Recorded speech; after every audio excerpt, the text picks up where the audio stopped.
नमस्ते। तो फ्रेंड्स, आज हम बहुत ही छोटी सी डेफिनेशन समझेंगे कि एक तो समझेंगे कि ट्यूमर क्या होता है और ट्यूमर में बेनाइन ट्यूमर क्या होता है। ठीक है, तो पहले तो एक बार मैं आपको डेफिनेशन पढ़ देता हूँ। Tumour is any abnormal proliferation of cells which में बी आइदर बेनाइन और मेलिग्नेंट। इसने ये कहा है कि जो ट्यूमर होता है वो क्या होता है, वो सेल्स की एबनॉर्मल ग्रोथ को दर्शाता है। अपन ट्यूमर वर्ड यूज़ करते हैं कि जब सेल्स अनकंट्रोल्ड वे में ग्रो करेंगी।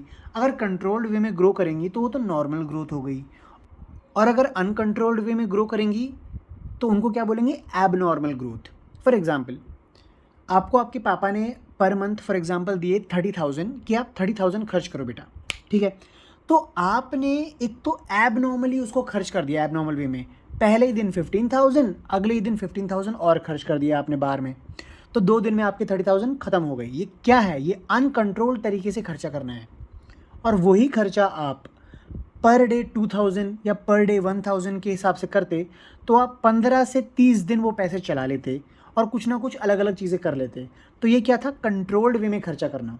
तो सेल्स भी ऐसे ही ग्रो करती हैं। कंट्रोल्ड वे में ग्रो करेंगी तो उसको नॉर्मल ग्रोथ बोलेंगे, और अनकंट्रोल्ड वे में ग्रो करेंगी तो उसको एब नॉर्मल ग्रोथ बोलेंगे। अब देखो बेनाइन ट्यूमर की डेफिनेशन क्या होती है। डेफिनेशन से पहले मैं एक काम करता हूँ, समझा ही देता हूँ आपको बेनाइन ट्यूमर, अगर आपको विजिबल हो तो।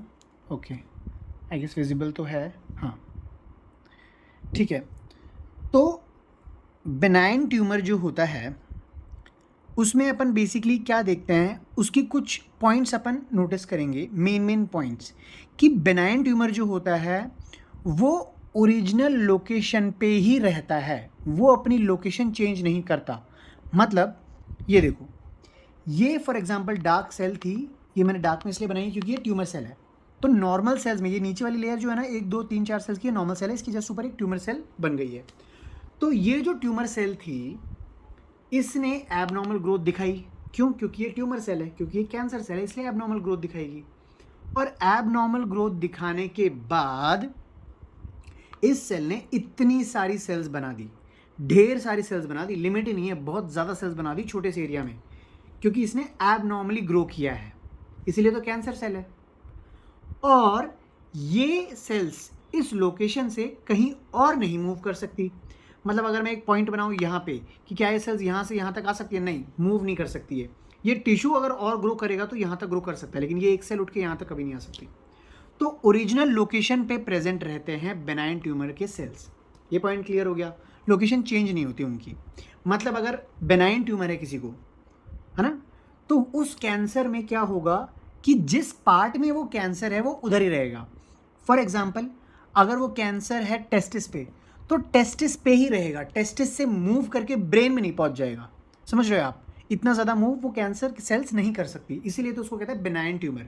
वो अपनी ओरिजिनल लोकेशन पे ही रहती हैं लास्ट तक और वहीं प्रोलिफरेट करती हैं। अब दूसरा पॉइंट अपन देखते हैं, इसका कैरेक्टर है कि they don't invade and move to other distant organs. मतलब दूसरे आसपास के ऑर्गन्स में ये सेल्स मूव नहीं कर पाएंगी।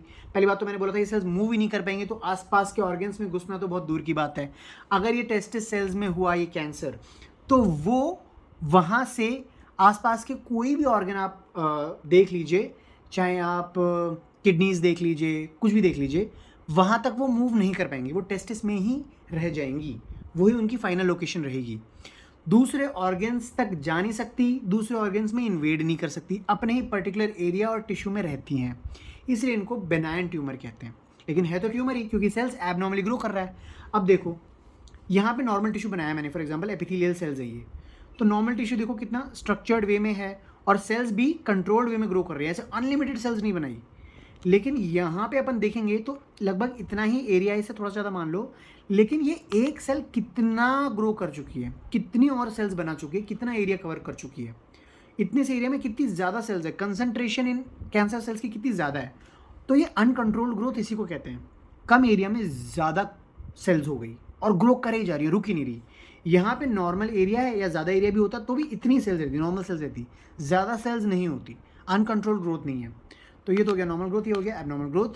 एबनॉर्मल ग्रोथ कॉज करती है कैंसर, नॉर्मल ग्रोथ तो नॉर्मल है ही, पूरी बॉडी में अपनी नॉर्मल ग्रोथ होती है, तो उससे सारे अपने फंक्शंस डेली रूटीन में अच्छे से चलते हैं। तो अब मैं थोड़ा सा आपको पढ़ भी देता हूँ डेफिनेशन बेनाइन ट्यूमर की। इसका एग्जाम्पल है एक तो skin wart. Okay, so benign tumour remains confined to its original location, जैसा कि मैंने आपको समझा दिया था, लोकेशन चेंज नहीं होती, neither invading the surrounding normal tissue nor spreading to distance body site. Surrounding tissue में तो जाता ही नहीं है, और दूर का कोई ऑर्गन है या कोई साइट है वहाँ पे भी वो जा नहीं सकता। टेस्टिस और ब्रेन वाला एग्जाम्पल। ओके, तो आई थिंक सो कि इतना पढ़ाने के बाद तो बेनाइन ट्यूमर के बेसिक्स तो आपको बिल्कुल क्लियर हो चुके होंगे। अभी एक एग्जाम्पल देख लीजिए थोड़ा सा, बेनाइन ट्यूमर का है नहीं है वो नहीं, बस इतना देख लीजिए कि ये कैंसर है, कैंसर ऑफ पैंक्रियास।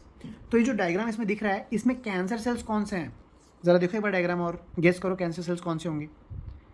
जो डार्क वॉयलेट दिख रहे हैं ना सेल्स, डार्क कलर में, वो कैंसर सेल्स हैं, और जो पिंक सेल्स दिख रहे हैं, पिंक टिश्यू, वो नॉर्मल सेल है। ठीक है, और ये जो डार्क स्टेन आ रहा है ना, ये न्यूक्लियाई का आ रहा है, मतलब वो सेल्स ही हैं, उनके न्यूक्लियस को स्टेन कर दिया। सिर्फ कैंसर सेल्स के न्यूक्लियस में स्टेन हुआ है, इसलिए ये इतना डार्क डार्क दिख रहा है। देख लीजिए कितने सेल्स है कैंसर के, और नॉर्मल टिश्यू कितना कम है। तो ये था एक